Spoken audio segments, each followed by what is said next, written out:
ঠিক আছে মনে ভাই আপনাকে ওই নেটটা ধন্যবাদ আপনি নেটটা ধন্যবাদ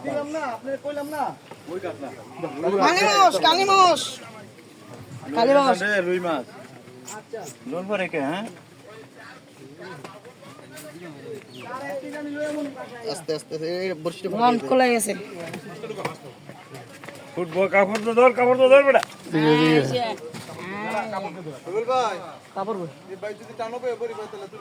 চমৎকার দুইটাই সিপ খেলতাছি ভাই